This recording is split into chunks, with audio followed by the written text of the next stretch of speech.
വിജയമന്ത്രങ്ങൾ doctor Amanullah Vadakkangara. അവതരണം റാഫി പാറക്കാട്ടിൽ. നിങ്ങളിലേക്ക് എത്തിക്കുന്നത് സിറ്റി എക്സ്ചേഞ്ച്, ദോഹ, ഖത്തർ. അധ്യായം 483. അവശ്യഘട്ടങ്ങളിൽ നാം അണിഞ്ഞ അലങ്കാരങ്ങൾ ഇറക്കി വയ്ക്കാൻ തൻ്റെ ഇടം കാണിക്കുമ്പോഴാണ് വിജയിക്കുക. ജീവിതം ആർക്കും എല്ലായ്പ്പോഴും സുഖയാത്രയാകണമെന്നില്ല. ചില ഘട്ടങ്ങളിൽ അത് പരീക്ഷണമാകും, മറ്റു ചിലപ്പോൾ അത് പോരാട്ടമാകും. രാവും പകലും, കയറ്റവും ഇറക്കവും, സുഖവും ദുഃഖവുമെല്ലാം ജീവിതത്തിൻ്റെ അനിവാര്യതകളാണ്. നമ്മുടെ അസ്തിത്വവും വ്യക്തിത്വവും നമ്മെ ബോധ്യപ്പെടുത്തുന്നതിനും ഉത്തരവാദിത്ത ബോധത്തോടെ ജീവിതയാത്രയിൽ സഞ്ചരിക്കുവാൻ നമ്മെ സജ്ജരാക്കുകയും ചെയ്യുന്നതിനാണ് ഓരോ പരീക്ഷണങ്ങളും വെല്ലുവിളികളും. നാം ജീവിതത്തിൽ ധരിക്കുന്ന അലങ്കാരങ്ങൾ പലതുണ്ട്. പദവി, സമ്പത്ത്, പേരും പ്രശസ്തിയും, പുറം ഭംഗി, മറ്റുള്ളവർക്ക് മുന്നിൽ കാണിക്കുന്ന ഭാവം, അങ്ങനെ പലതും. ഇവയൊക്കെ നമുക്ക് ആത്മവിശ്വാസം നൽകുന്ന പോലെ തോന്നാം. പക്ഷേ പ്രതിസന്ധികൾക്ക് മുന്നിൽ ഇവയൊന്നും നിലനിന്നെന്ന് വരില്ല. ഒരു വലിയ കൊടുങ്കാറ്റ് വന്നാൽ വൃക്ഷം അതിൻ്റെ ഇലകളും ചെറുകൊമ്പുകളുമൊക്കെ നഷ്ടപ്പെടുത്തും. എന്നാൽ അതിൻ്റെ വേര് നിലനിൽക്കുന്നുണ്ടെങ്കിൽ അത് വീണ്ടും പച്ചപിടിക്കും. അതുപോലെ തന്നെ ജീവിതത്തിൻ്റെ കൊടുങ്കാറ്റുകൾ വന്നാൽ നമ്മുടെ അലങ്കാരങ്ങൾ ഒടിഞ്ഞു പോയേക്കാം. പക്ഷേ അപ്പോഴും നാം നിലനിൽക്കുന്നത് നമ്മുടെ ഉള്ളിലെ ശക്തി കൊണ്ട് മാത്രം.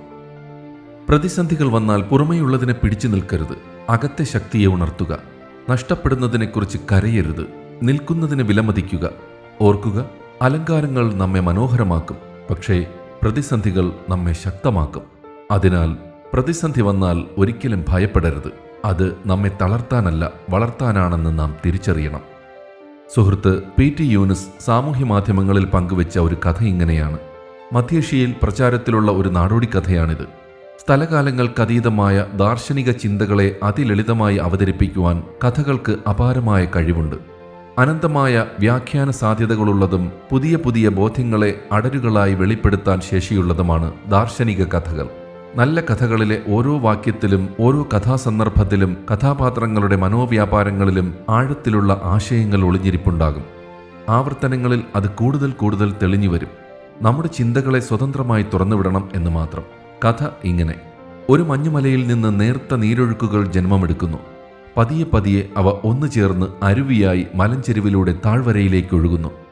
യാത്രയിൽ താൻ ആർജിച്ച കരുത്തുകൊണ്ട് വഴിയിലെ പാറക്കല്ലുകളെ ഇളക്കി മാറ്റിയും വലിയ പാറക്കെട്ടുകൾക്ക് മുകളിൽ നിന്ന് താഴേക്ക് ചാടിയും മണ്ണിൽ സ്വയം ചാലുകീറിയും അരുവി ഒഴുക്ക് തുടരുന്നു.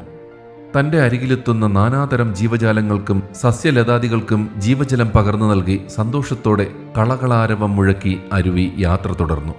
അകലെ നിന്ന് മണ്ണിനടിയിലൂടെ തന്നിലേക്ക് വേരുകൾ നീട്ടിയ വൃക്ഷങ്ങൾക്കൊക്കെയും മണ്ണിന് മുകളിലെ ഒരു പുൽക്കൊടി പോലും അറിയാതെ വേണ്ടുവോളം ജലം ദാനം ചെയ്ത് ഇളകിയാടുന്ന വൃക്ഷത്തലപ്പുകൾ നോക്കി അരുവി ആഹ്ലാദം കൊണ്ടു.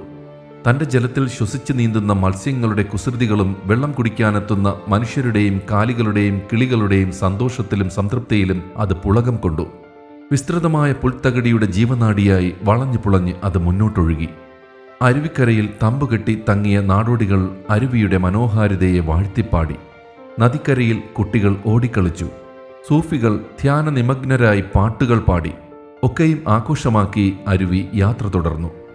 ഒഴുകി ഒഴുകി അരുവി വിസ്തൃതമായ ഒരു മരുഭൂമിക്കരികിലെത്തി. മരുപ്പറമ്പിനെ പിളർക്കാൻ മുന്നോട്ടാഞ്ഞ നദീജലം പൊടുന്നനെ മണൽത്തരികൾക്കിടയിൽ അപ്രത്യക്ഷമായി. താൻ ഇത്രനാൾ ആർജിച്ചെടുത്ത ശക്തി മുഴുവൻ സംഭരിച്ച് നദി പിന്നെയും മുന്നോട്ടൊഴുകാൻ ശ്രമിച്ചെങ്കിലും ചൂടുമണൽ ജലമൊക്കെയും കുടിച്ചു വറ്റിച്ചുകൊണ്ടേയിരുന്നു. നദിയുടെ തുടർച്ചയായ പരാജയങ്ങളും സംഭ്രമവും കണ്ടുനിന്ന കാറ്റ് നദിയോട് പറഞ്ഞു: എത്ര ശ്രമിച്ചാലും താങ്കൾക്ക് ഈ മരുഭൂമി മുറിച്ചു കടക്കാനാവില്ല. അത് അലംഘനീയമായ യാഥാർത്ഥ്യമാണ്. ഈ മരുഭൂമി കടക്കാൻ എനിക്ക് താങ്കളെ സഹായിക്കാനാകും. പക്ഷേ അതിനായി താങ്കൾ സ്വയം ബാഷ്പീകരിച്ച് മേഘമായി മാറേണ്ടിയിരിക്കുന്നു. കാറ്റിൻ്റെ വാക്കുകൾ കേട്ട് അരുവി പരിഭ്രാന്തിയോടെ ചോദിച്ചു: ബാഷ്പീകരിക്കുകയോ? മേഘമാവുകയോ? എന്താണ് താങ്കൾ ഈ പറയുന്നത്? അരുവിയുടെ ശബ്ദത്തിൽ ഭയവും അവിശ്വാസവും നിഴലിച്ചു. ഏവർക്കും പ്രിയങ്കരമായ അരുവി എന്ന എൻ്റെ ഈ മനോഹരമായ സത്വം ഉപേക്ഷിക്കാനാണോ താങ്കൾ പറയുന്നത്? ബാഷ്പീകരിച്ച് മേഘമാവുന്നതോടെ എൻ്റെ അസ്തിത്വം തന്നെ ഇല്ലാതാകില്ലേ? കാറ്റ് ശാന്തമായി ഒന്ന് വീശി, എന്നിട്ട് മൃദുവായി മറുപടി നൽകി: അല്ല സുഹൃത്തെ, സർവർക്കും പ്രിയങ്കരമായ അരുവി എന്നതല്ല താങ്കളുടെ അടിസ്ഥാന സത്വം. ഇതൊക്കെയും യാത്രാവഴികളിൽ താങ്കൾ സ്വയം എടുത്തണിഞ്ഞതോ ആരൊക്കെയോ താങ്കളെ അണിയിച്ചതോ ആയ അലങ്കാരങ്ങൾ മാത്രമാണ്. താങ്കളുടെ അടിസ്ഥാന സത്വം ഒരു ജലഗണമെന്നത് മാത്രമാണ്. മേഘരൂപത്തിലേക്ക് മാറിയാലും ആ അടിസ്ഥാന സത്വം മാറുന്നില്ല. താങ്കൾ താങ്കളുടെ ഇന്നത്തെ രൂപത്തെയും അവസ്ഥയെയുമാണ് അടിസ്ഥാന സത്വം എന്ന് തെറ്റിദ്ധരിച്ചിരിക്കുന്നത്. താങ്കളുടെ യഥാർത്ഥ സത്ത ഈ കാണുന്ന ഒഴുക്കിലോ ചുഴികളിലോ അല്ല. അത് ജലം എന്ന താങ്കളുടെ പ്രകൃതത്തിലാണ്. താങ്കൾ ബാഷ്പമായി മാറിയാലും ആ സത്തയ്ക്ക് യാതൊരു കോട്ടവും തട്ടില്ല. അരുവിക്ക് ആ വാക്കുകൾ പൂർണ്ണമായും ഉൾക്കൊള്ളാനായില്ല. അത് വീണ്ടും തൻ്റെ സർവ്വശക്തിയുമെടുത്ത് മണലിലേക്ക് കുതിച്ചു നോക്കി. എന്നാൽ ചൂടുമണൽ ആ ജലത്തെ നിഷ്കരുണം വലിച്ചെടുത്തു. തൻ്റെ കരുത്തും പരിചയവും ഇവിടെ വിലപ്പോവില്ലെന്ന് അരുവിക്ക് പതിയെ മനസ്സിലായി തുടങ്ങി. കാറ്റ് വീണ്ടും തുടർന്നു. നോക്കൂ, ഈ മരുഭൂമിയോട് പൊരുതി നിന്നാൽ താങ്കൾ ഇവിടെ ഈ മണലിൽ ഇല്ലാതെയാകും. പതിയെ എല്ലാവരും വെറുക്കുന്ന സംഹാര രൂപമായി ഒരു ചതുപ്പ് നിലമായി താങ്കൾ മാറും. എന്നാൽ സൂര്യന്റെ ചൂടിനെ ഒരു ശത്രുവായി കാണാതെ അതൊരു അനുഗ്രഹമായി സ്വീകരിച്ച് താങ്കൾക്ക് സ്വയം മേഘമായി മാറാം. അങ്ങനെയെങ്കിൽ എന്റെ ചിറകിലേറി ഈ കൊടും ചൂടിന് മുകളിലൂടെ താങ്കൾക്ക് സുരക്ഷിതമായി യാത്ര ചെയ്യാം. എന്റെ ജലം കുടിച്ച് ജീവിക്കുന്ന ജീവജാലങ്ങൾ, എന്റെ ഒഴുക്കിന്റെ സംഗീതത്തിൽ ലയിച്ചിരിക്കാൻ തീരത്തെത്തുന്നവർ, എന്റെ ഭിക്ഷയ്ക്കായി വേരുകൾ നീട്ടിയെത്തുന്നവർ, അവർക്കൊക്കെ എന്ത് സംഭവിക്കും? അരുവിയുടെ ആധിയിൽ പങ്കുചേരാതെ കാറ്റ് ഉറക്കെ ചിരിച്ചു. ജലം തേടിയെത്തുന്നവർ താങ്കളുടെ ഒഴുക്ക് കുറഞ്ഞാൽ നീർച്ചാലിൽ കുഴികൾ കുത്തി അവശേഷിച്ച വെള്ളവും വലിച്ചെടുക്കും. അതും നിലച്ചാൽ അവരൊക്കെ മറ്റിടങ്ങൾ തേടിപ്പോകും. അവരെക്കുറിച്ചോർത്ത് വിഷമിക്കേണ്ടതില്ല. താങ്കൾ കുടിപ്പിച്ച ജലമൊക്കെയും നാനാ ജീവജാലങ്ങളുടെ ജീവരസമായി ഒഴുകുന്നുണ്ട്. അത് താങ്കളുടെ കർമ്മ തുടർച്ചയായി മണ്ണിലുണ്ടാവും. അത് കേട്ട അരുവി സ്വയം ബാഷ്പീകരിച്ച് ജലകണങ്ങളെ ഗാഠമായി ബന്ധിപ്പിച്ച് മേഘമായി.